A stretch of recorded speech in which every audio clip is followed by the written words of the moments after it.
Yeah, sure. Richard Burnham from Christie in Manchester. I just want to say, first of all, that it's absolutely fantastic to be at this conference. Fantastic to see this supportive care conference, which is so important and the first of its kind, so brilliant. And thanks to all the panel members for presenting there. I just wanted to ask a sort of general question, because supportive care is not particularly high on the radar in the UK at the moment. Palliative care and end-of-life care is very high on the radar at the moment. In my view, unfortunately, even as a palliative medicine consultant, but unfortunately palliative care has become synonymous with care of the dying and end-of-life care. Clearly, though, those of us that work in such as palliative care, we have expertise that can help patients throughout the continuum of cancer care. So I just wanted to ask you, as researchers, what more can be done to raise the profile of supportive care in the UK? Besides this conference, of course. There's a good board question. So we need our Leslie and our Sharon, we need our consumers to help us with that one. Oh, gosh, for me to answer. God, yes. Well, I'm really interested in that connection with oncology, that we take it back further, so it's not seen as end-of-life care. It's really encouraging. I'm hoping that during the course of the day, we're going to be partly answering your question, Richard, is about how we can actually engage people in both palliative care and also in mainstream oncology, and to come together and work together. Any more questions? One over there, please. Heidi? Oh, sorry, there's one more right at the back. Sorry, it's sort of similar to the last question, but we're kind of in, I'm Sam saying, pathway consultant medical director from the hospice in Sheffield.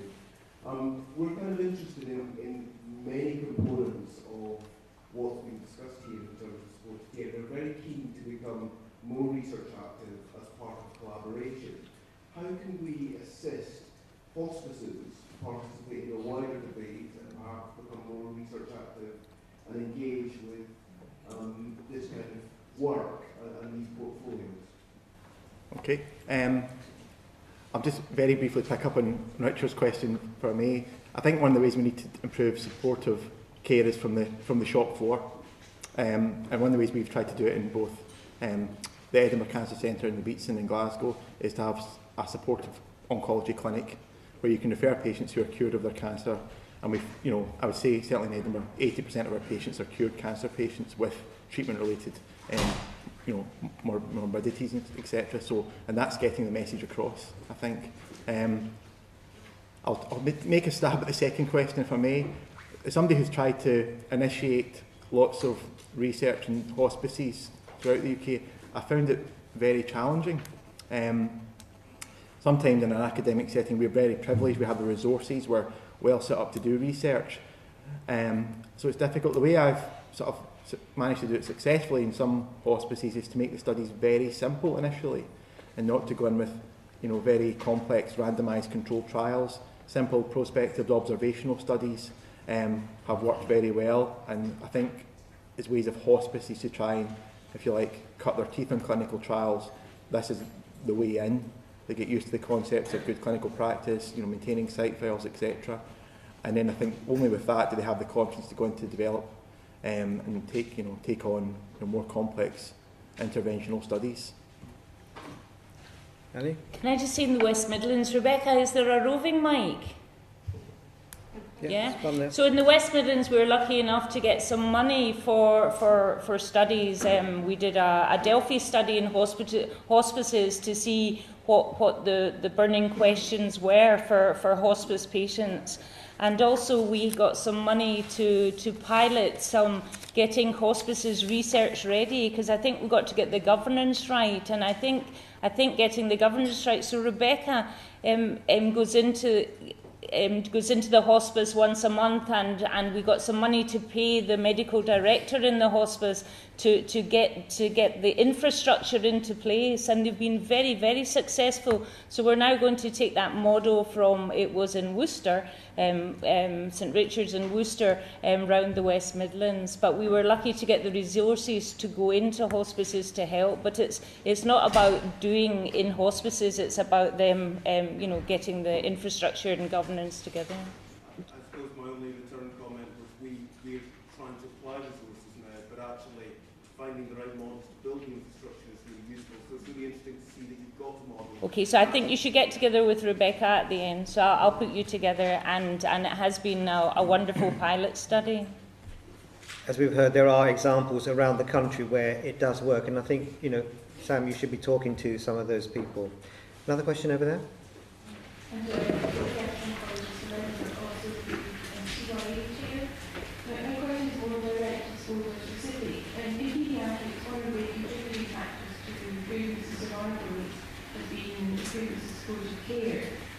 We're able to deliver very intensive treatment regimes, we do obviously anticipate vomiting children around lots of ages to prevent chemotherapy-induced nausea and vomiting. But what we do see, as I said in the young adults, is that they have much greater contributory role of anticipated care. And my question to you is, do you think that we can explore that and how we might change that cultural shift and our preparation of patients who are anticipating nausea and vomiting, and how we might reduce that? Annie? Can you take that one, Sam? Actually, Angela, what you've introduced is one of the topics that we would like to develop in the afternoon section, because we're very pleased that we've got many leaders, prime researchers from other clinical studies group to here today, who are going to interact with us during the course of the day, and I'm delighted that you're here. We really need to, one of the things I think that we've not done very well is address the whole range of cancer, and I think we've tended to concentrate on the sort of middle, older age group, and I really want to make sure that we're now coming into the younger age group as well. In some ways we've done that because with the late effects, we get people in their, sort of 30s, 40s who've had childhood cancers, but we need to be going back to the source with young cancers. And we've also got people from other charities here as well who are very interested in that area. So I haven't got a specific answer for you, but during the course of the day, particularly in the afternoon session, where we'll be talking in smaller groups, I'm hoping we'll get answers to that. Was there another question? I'm just putting up here some of the background to what we're trying to develop in the clinical studies group, is broadening the scope of our research, looking at symptoms at presentation, acute treatment toxicities, and basically the bottom line is widening our research base to take into account other groups as well, and bringing in palliative medicine doctors into the kind of research we're doing. There's a lot of goodwill, I know, in palliative medicine, but not necessarily the know-how, and what we need to do is to embrace palliative medicine within the supportive care agenda, including hospices, as we said. If we look at our portfolio, and you've seen examples of, down the left-hand side, you see the subgroups. We've got the vascular, we've got the pain, rehabilitation, gastrointestinal. I've also stuck a couple of extra lines there, not official subgroups, but respiratory, because we've done a lot of respiratory research, and also health service research as well. And I've divided it up here into the broad categories of early stage, presentation early stage, and treatment toxicities, and then progressive and end of life, and also looking at survivorship as well. And you can see we're ticking some boxes, but not necessarily all of them. And this is the portfolio of our whole group, expressed in that way with the individual studies. We're working with the NCRI to try and make sure that all of our studies are identifiable against those sort of the current and maybe future subgroups as well. Would any of the clinicals of the subgroup members like to comment about that last box which I put in now, called translational?